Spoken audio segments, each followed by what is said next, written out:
मेघवाल समाज का महासंगम रविवार को अम्बेडकर भवन झुंझुनू में हुआ, जिसमें 756 प्रतिभाओं को प्रशस्ति पत्र, मोमेंटो व बाबा साहेब अम्बेडकर की फोटो देकर सम्मानित किया। मुख्य अतिथि पूर्व संभागीय आयुक्त पीसी बेरवाल रहे।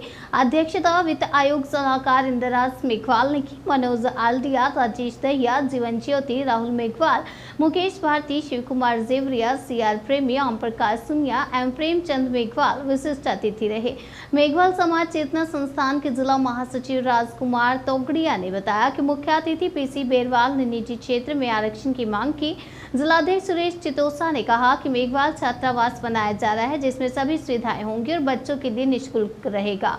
अध्यक्षता कर रही इंदिराज सिंह ने कहा कि जिस प्रकार सरकारी संस्थान बेचे जा रहे हैं, इस तरह तो आरक्षण खत्म हो जाएगा।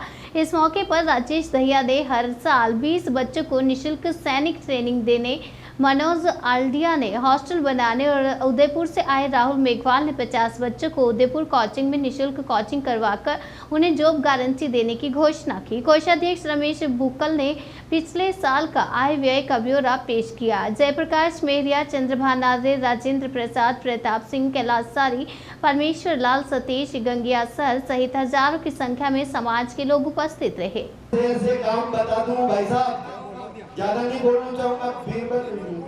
बेरवाल जी साहब, हमारे क्षेत्र में मर्डर हो गया और मर्डर की दास्तान आपको बताऊं, कितनी दूरी पे वो देख लो, कितनी दूरी पे बैठे दूसरी टेबल, उस घर में उसको पीट रहे हैं और उसका परिवारजन गेट के बाहर खड़ा देख रहा है।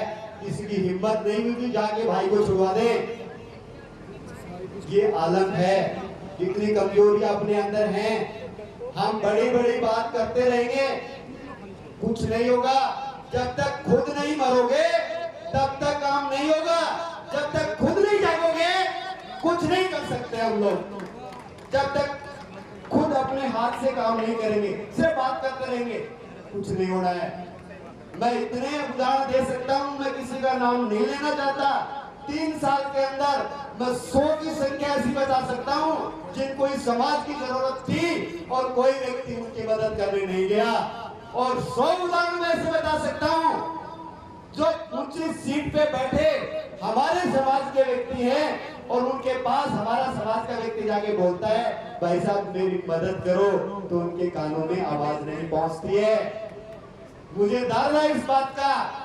तो आप लोगों के माध्यम से मैं ये बात इसलिए कहना चाहता हूं कि बहुत सारे लोग ऐसे बैठे हैं जो आप किसी भी ऑफिस में कोई सेवा कर रहे हैं, तो उनसे निवेदन करना चाहूंगा कि सबसे पहले आप अपनी कुर्सी छोड़ के अपने समाज के व्यक्ति से पूछिए कि भाई तेरा दर्द क्या है।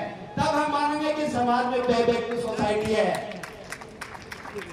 और जो व्यक्ति सेवा नहीं कर रहे हैं और उनकी नजर में कोई व्यक्ति सेवा कर रहा है, तो उसको पकड़िए गिरीबान से, उसको पकड़िए कि समाज का एक जिम्मेदार व्यक्ति है और एक अच्छे पद पे बैठा है। तो कृपया भाई समाज की सुनो, समाज के व्यक्ति की मदद करो।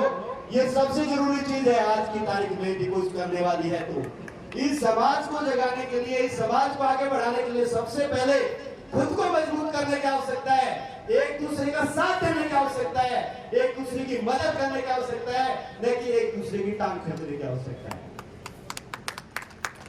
मेरी नजर में मुझे इतना ही अच्छा लगा जो मैंने आपको बोला। रही बात दूसरी, शिक्षा से जुड़ी, बाबा साहेब का सबसे प्रिय नारा मुझे एक ही लगता है, सबसे अच्छा नारा मुझे एक ही लगता है,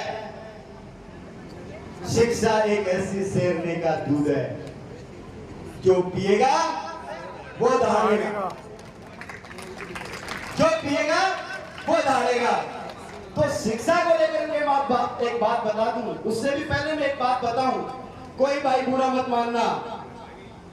हम गरीब पैदा हुए, इसमें हमारा कोई दोष नहीं, कोई पाप नहीं है।